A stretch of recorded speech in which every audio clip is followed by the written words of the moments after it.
Then we learned that the most profound U.S. government financial shortfalls rest with a demographic problem that itself cannot be fixed by any act of law or any level of optimism.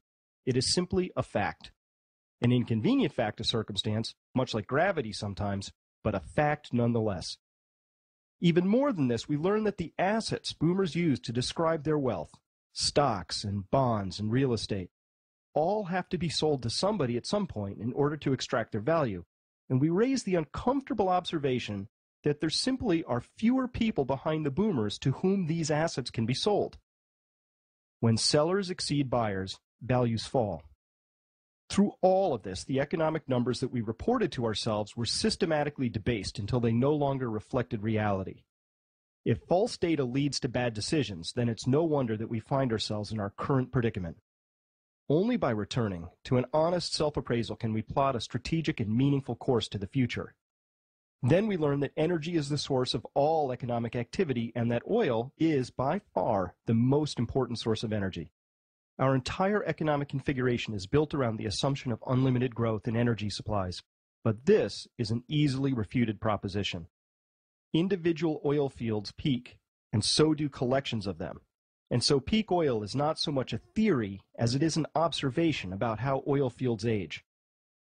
We then explored the tension that obviously exists between a monetary system that enforces exponential growth and the fact that our primary energy source has either already peaked or will soon. Somehow, the U.S. has not even begun to invest in a future without cheap oil. We have no plan B. Lastly, we noted that the environment, meaning the world's resources and natural systems upon which we depend, is exhibiting clear signs that our exponential population is driving exponential exploitation of resources, hastening their final depletion and altering ecosystems at an alarming rate. Also, we learned that even minor changes to the systems we depend on, such as shifting rainfall patterns, can create massive, usually unplanned costs that will take priority over other needs. And yes, we've faced problems before and will face these as well. The concern comes when we view them all at once. Placed on a timeline, we see that a bursting housing bubble is already happening just as the first wave of boomers enters retirement. At the same time, peak oil demand will outstrip supply, forcing an enormously expensive adjustment, even as unknowable costs associated with resource depletion and a shifting climate lurk in the not-too-distant future. And sitting over all of this, limiting our options, will be our national failure to save and invest, and historically unprecedented levels of debt.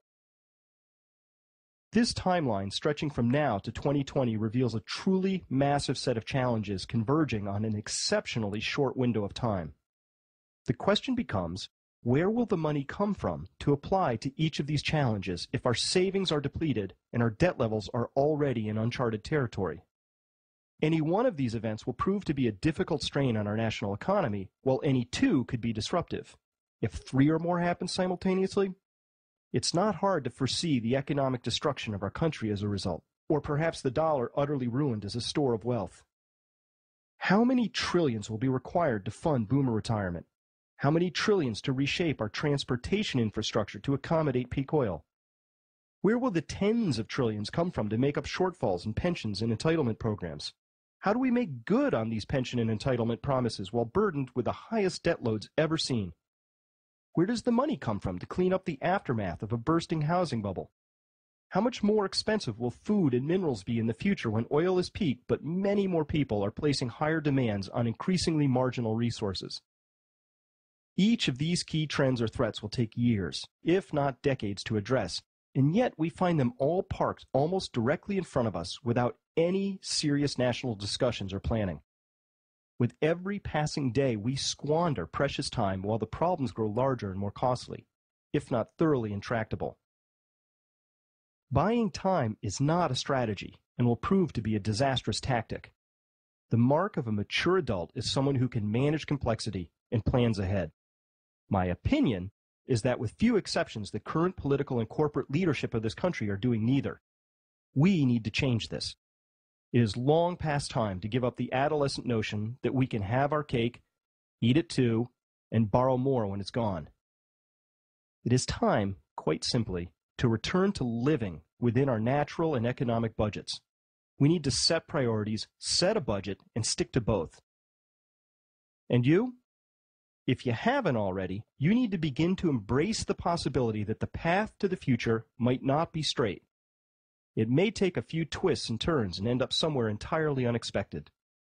And that you happen to be alive at one of the most interesting points in human history, a time when a great shift may occur. This can be frightening or it can be exhilarating, and that choice is yours. So what do we do about all this? What can you do, and what steps should you be considering right now? Please join me for the final chapter of the crash course. Thank you for listening.